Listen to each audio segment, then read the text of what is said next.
Halo people, balik lagi sama aku Inga di sini dan hari ini aku kedatangan tamu Zelda Dayana. Dia ini seorang influencer yang aktif menyuarakan tentang self love di berbagai platform media sosial. Mungkin kamu juga udah pernah lihat ya sebelumnya. Sebelum mulai seperti biasa, kita akan tanya dulu apa sih hope-nya dari seorang Zelda. Hai Zelda, Hai, terima kasih untuk waktunya nyempetin datang ke sini. Thank you juga. Thank you. So Zelda, biasanya untuk di Hopcast kita, semua narasumber akan aku kasih kertas sama pen untuk dia menuliskan harapannya. Okay. Dan nanti pas kita udah mau selesai, kita reveal hope-nya apa. Silakan. Oke, siap. I hope.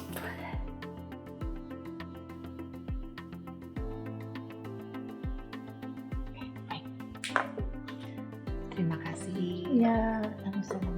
Zelda domisili Jakarta? Ya, di Jakarta. Oke, thank you loh udah luangin waktunya ke sini. Yes. Oke, Zelda, mungkin kalau sampai nih teman-teman Hope People yang belum kenal siapa Zelda, boleh dikasih introduction dulu sedikit? Oke, hai. Aku Zelda. Aku adalah seorang self love creator.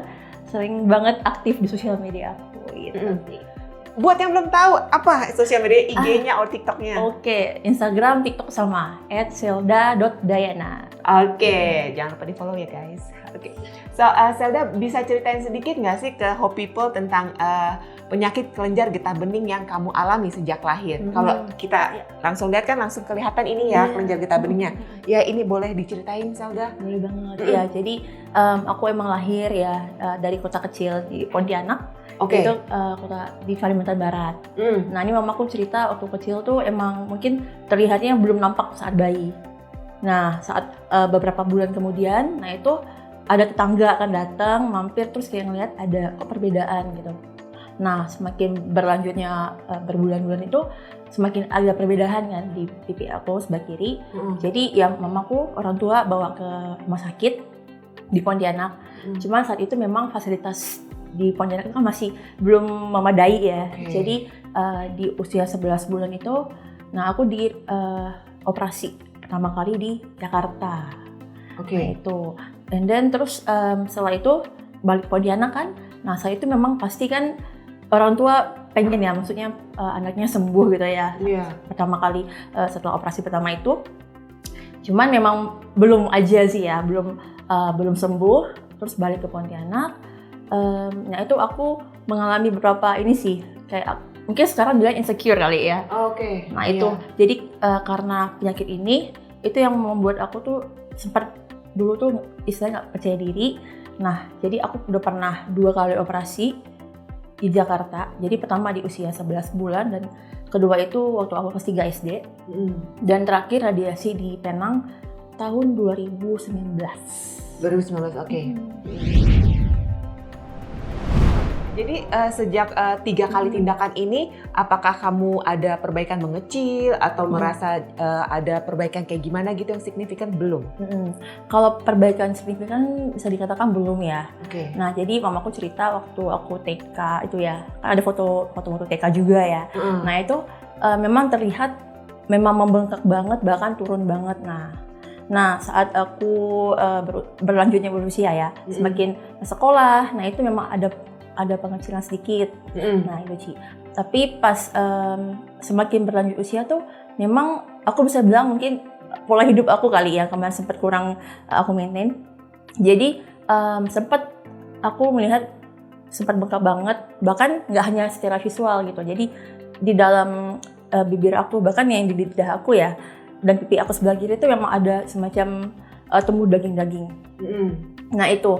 Nah kemudian tahun 2019 tuh jadi aku sempat drop ya, mungkin banyak faktor ya, dari pikiran, stres atau juga rasa ketidakpercayaan diri aku itu buat aku overthinking dan segala macam, jadi aku sempat drop.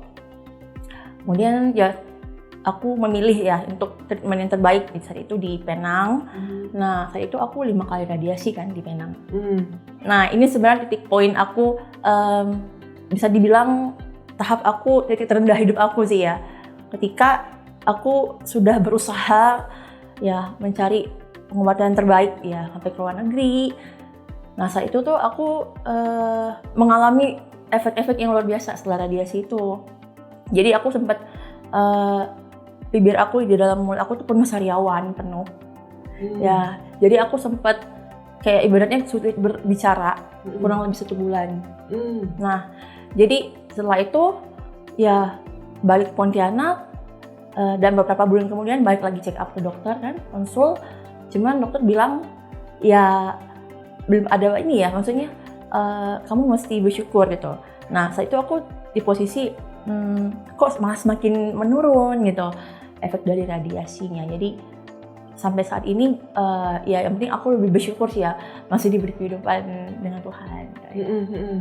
Oke, jadi si radiasinya itu malah bikin kamu justru lebih nggak enak karena sariawan itu.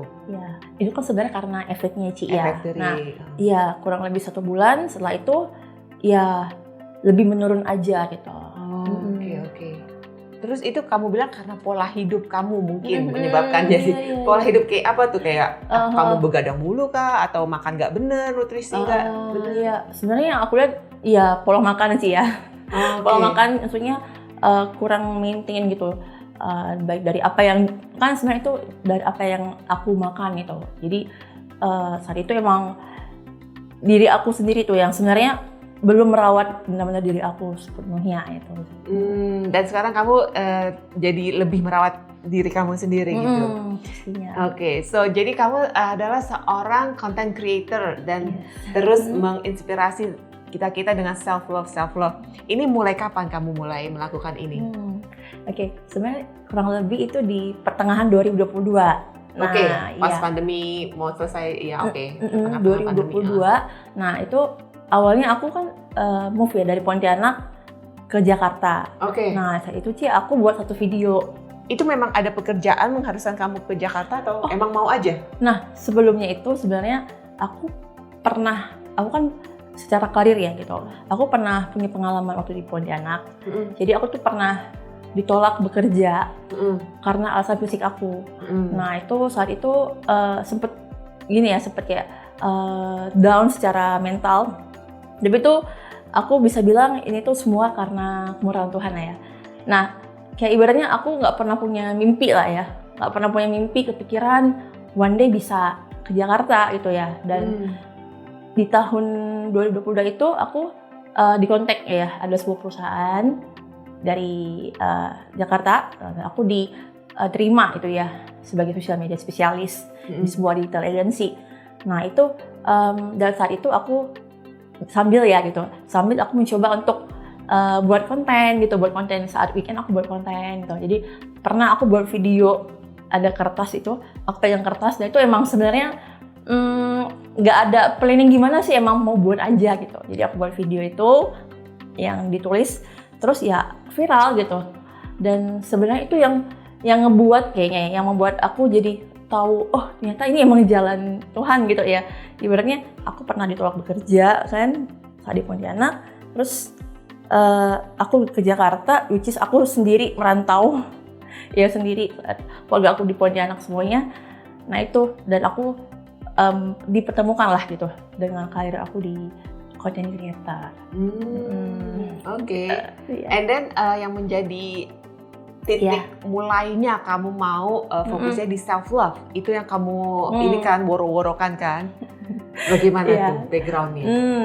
Jadi sebenarnya karena video itu sih ya, itu Ci yang mengubah POV aku lah ya. Di saat itu aku sebenarnya belum benar-benar dapat purpose lah ya, kayak aku di mana sih gitu yang memilih jalan hidup aku. Nah, jadi ketika muncul masuk DM, terus juga comments yang thank you gitu ya. Nah, itu sebenarnya tuh udah kayak ibaratnya kayak kebahagiaan aku lah gitu. Ketika aku tuh baca DM yang orang tuh bilang kayak gini, kan karena muncul di explore mereka kan. Nah, itu banyak saat itu DM yang masuk bilang kalau Kak, thank you ya gitu. Karena saat itu dia hampir mau bunuh diri. Nah, itu nggak cuma satu orang, banyak gitu sih. Nah, itu banyak.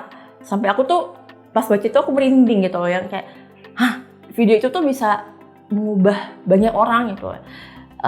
Bukan berhubungan dengan quantity ya, berapa yang dilihat, tapi tuh impact-nya ya, maksudnya itu tuh yang sampai sekarang aku tuh masih menjadi motivate aku lah gitu, why aku kan ternyata sampai sekarang pun puji Tuhan banyak yang ke-inspiring gitu. Buat kita tuh benar-benar masih bersyukur sih dengan hidup kita gitu. Iya. Iya, I can relate to that. I can feel it. Kalau konten kita udah bikin orang kayak inspired juga, itu sesuatu, even tuh cuma satu orang tapi bagi kita tuh sesuatu banget kan. Benar. So awesome. Abis ini aku akan segera lihat IG kamu dan aku follow segera. Kamu bisa ceritakan mungkin reaksi orang-orang sekitar kamu terhadap perbedaan di wajah kamu? Iya kan sempat lebih besar. Bisa dibilang berbeda-beda sih ya, maksudnya pasti kita bertemu orang kan pasti dengan mindset yang beda-beda kan ya. Ya sometimes memang ada yang mungkin open minded lah ya, yang lebih menerima, itu pasti ada. Tapi terkadang memang yang aku lihat juga kadang ada yang ibaratnya memandang separuh mata kali ya. Jadi kayak ibaratnya kayak ini orang bisa nggak sih gitu kan ya. Nah ketika aku bisa bilang, ketika aku itu kan POV orang lain ya Ci ya. Aku hanya bisa bilang kalau aku tuh nggak bisa mengubah apa yang di luar kontrol aku kan gitu. Omongan orang, pandangan orang lain terhadap aku. Dan yang aku tuh fokuskan sekarang tuh, aku hanya bisa menjadi fokus ke hal yang apa yang bisa aku kendalikan aja gitu ya. Pikiran aku gitu ya, tanggung jawab aku gitu ya. Jadi ya ibaratnya kayak mungkin bisa bilang ini ya, sekarang tuh bodo amat sih ya, maksudnya dengan pandangan orang lain gitu ya. Karena kan sebenarnya pandangan cantik lah ya, kita katakan ya. Pandangan cantik tuh relatif sebenarnya kan ya. Ya enggak sih? Maksudnya kadang ada orang yang aku punya kenalan ya, yang mungkin bisa dibilang dari lahir tuh beauty lah ya gitu ya. Beauty, cantik banget gitu ya. Tapi tuh dia tuh merasa kurang terus gitu. Nah itu. Nah, sedangkan aku tumbuh dengan lingkungan gitu ya, lingkungan yang benar-benar nggak menerima diri aku gitu. Jadi dari kecil aku sering dibully. Dibully itu sampai aku tuh pernah di posisi aku muak banget gitu ya, mau ke sekolah. Karena kayak ini gimana sih? Aku mau sekolah kan ya, aku mau menuntut ilmu, tapi aku tuh nggak diterima gitu. Nah itu nggak mudah buat aku pribadi gitu. Tapi aku bersyukur banget gitu ya. Even mungkin dari satu lingkungan nggak menerima aku kan ya. Pokoknya yang di sekolah ataupun yang mungkin di luar rumah. Tapi puji Tuhan tuh aku bisa katakan aku tuh bersyukur banget gitu ya. Keluarga aku tuh benar-benar yang menerima gitu ya, yang benar-benar percaya dengan aku ya gitu. Masih memberikan aku tuh kepercayaan yang penuh itu. Jadi aku tumbuh dari sebuah circle yang bisa dibilang membuat aku sangat insecure, sampai sekarang aku bisa katakan aku sangat berbeda gitu ya.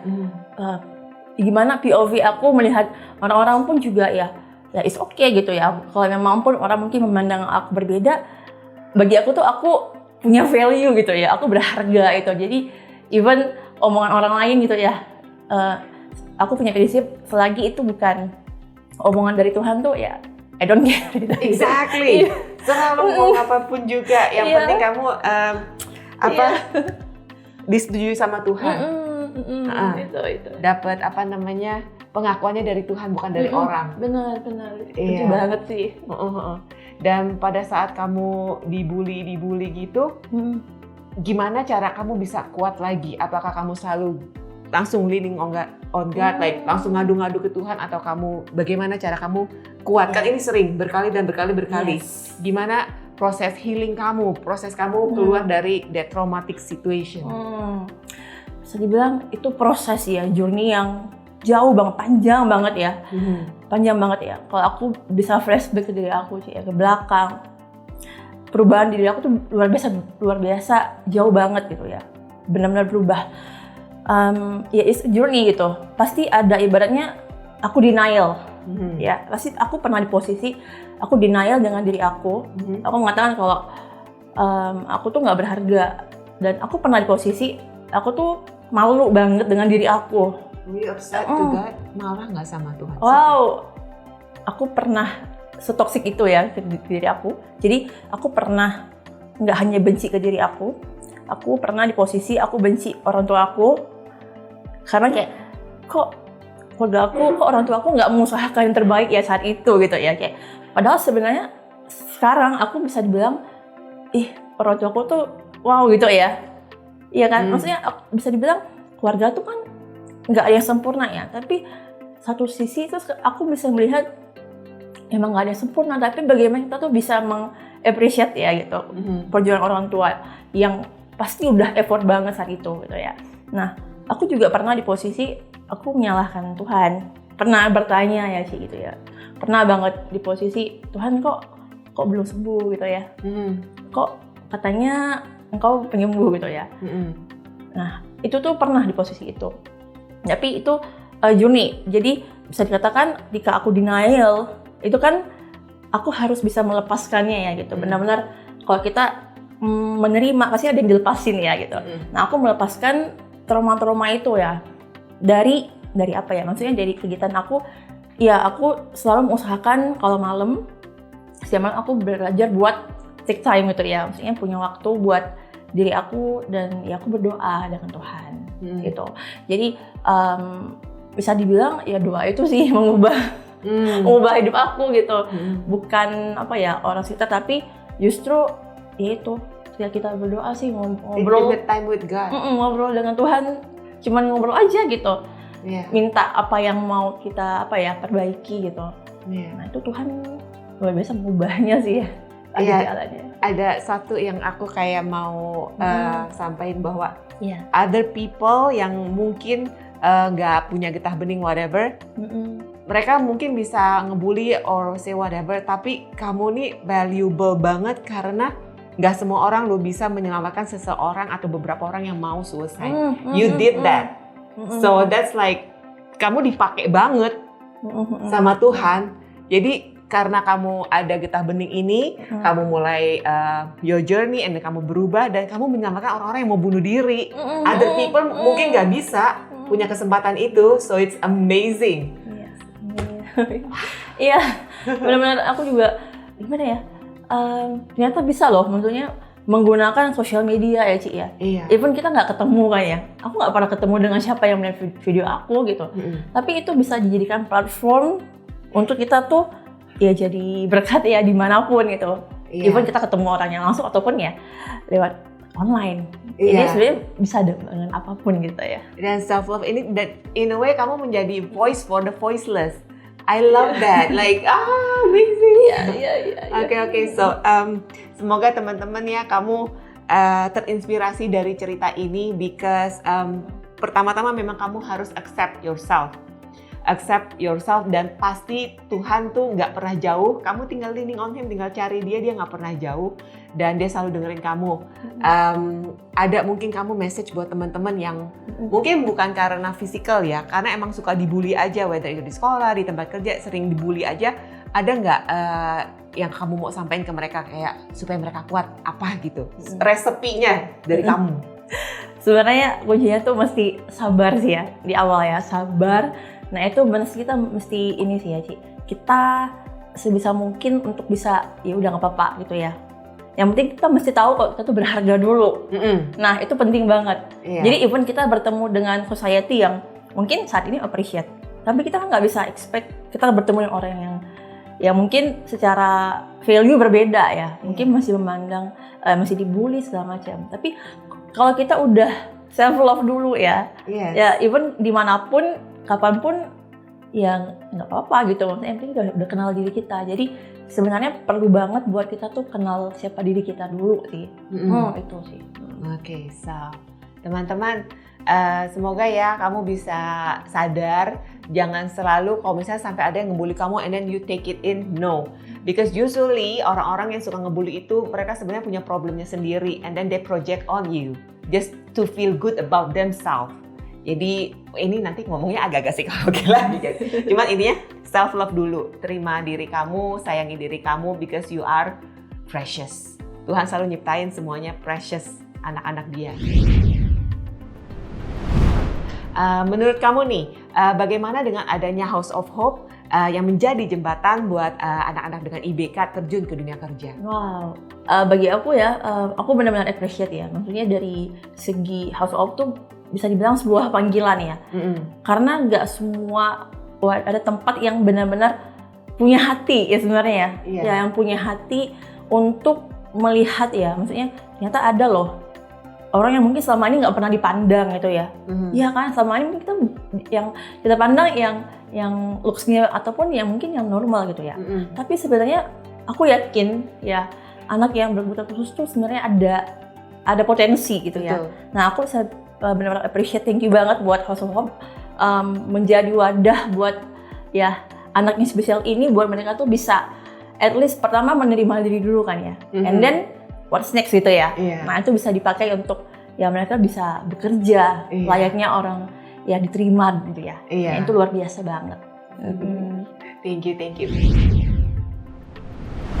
Mungkin ada saran atau advice yang bisa kamu sampaikan untuk individu berkebutuhan khusus yang ada di HOH untuk masa depan mereka di dunia kerja?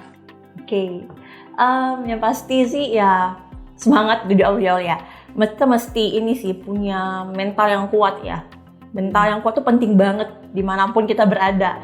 Nah, kalau kita punya mental yang kuat ya, kita tuh even mungkin kita di posisi sekarang mungkin kita belum jadi seorang yang di bagian yang posisi tinggi, tapi kalau kita punya mental yang kuat ya, terus kita juga punya mau belajar. Nah, karena sebenarnya hidup tuh selalu belajar ya. Never stop learning. Benar. Nah, dengan kita punya mental yang kuat, kita juga mau belajar. Pasti ya nggak ada yang nggak mungkin. Mungkin kita saat ini di sini, ya siapa tahu kita bisa go internasional ya nggak sih? Jadi ya keep learning sih sebenarnya. Jadi nothing's impossible kalau di dunia ini sih. Tetap punya hati good intention. Yes, betul. Kalau aku mau tanya nih, kamu punya support system? Support system kamu nih apa? Keluarga kah atau apa nih support systemnya kamu? Support system aku keluarga iya ya. Keluarga iya. Mungkin juga teman ya. Teman ada. Aku juga punya teman yang benar-benar deket. Jadi itu aku bisa aku cerita apapun ya. Nah itu aku seneng banget ya. Aku bersyukur banget ada teman yang benar-benar punya waktu maksudnya buat dengerin ya apapun yang aku ceritain gitu. Iya, support system aku itu, dan sebenarnya yang terbaik itu sebenarnya diri sendiri sih. Itu aku bisa katakan even ada yang motivasi aku, tapi support system terbaik aku tuh diri aku sendiri sih. Yang aku sendiri yang say thank you ke diri aku. Ya, aku juga yang bilang saya bisa loh lebih dari itu. Jadi sekarang tuh aku di posisi aku tuh nggak hanya mau di sekarang aja, tapi aku pengen menjadi pribadi yang benar-benar berbeda gitu ya, yang nggak bisa biasa aja. Nah itu. Jadi yang terbaik sebenarnya diri sendiri. Iya. Besides, siapa yang bilang bahwa cantik itu harus di box in satu? Bahwa cantik itu harus rambut panjang, kulit putih. Siapa yang harus begitu? Enggak. Justru dengan kita berbeda-beda, dunia jadi lebih cakep, lebih nggak satu monoton kayak robot semuanya harus serempak. No, we're different and we're beautiful just the way we are. Terus terakhir, apa pesan yang ingin kamu sampaikan kepada Hope People yang mungkin saat ini sedang berjuang dengan kondisi serupa atau merasa kurang pede karena ada perbedaan yang mereka miliki yang menurut mereka sesuatu kekurangan. Saat ini mereka masih melihatnya itu kekurangan gitu loh, yang bikin mereka nggak pede. Mungkin kamu ada suggestion? I see. Mungkin kita melihatnya saat ini memang kekurangan sih ya. Tapi percaya sih kalau kita mengubah mindset kita ya, kita latih afirmasi aja setiap hari. Bahkan kayak di kaca, obrol aja kayak say I'm beautiful gitu ya. Afirmasi terus gitu. Nah itu kita bisa mengubah mungkin saat ini kekurangan, tapi kita bisa mengubahnya menjadi sebenarnya keunikan kita. Nah unik itu yang penting.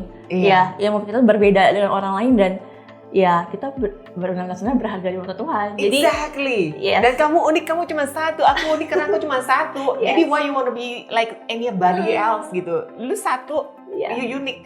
Embrace that. Aku juga kayak Zelda. Aku tiap pagi juga depan kaca do my affirmation. It's very important. Do your affirmation.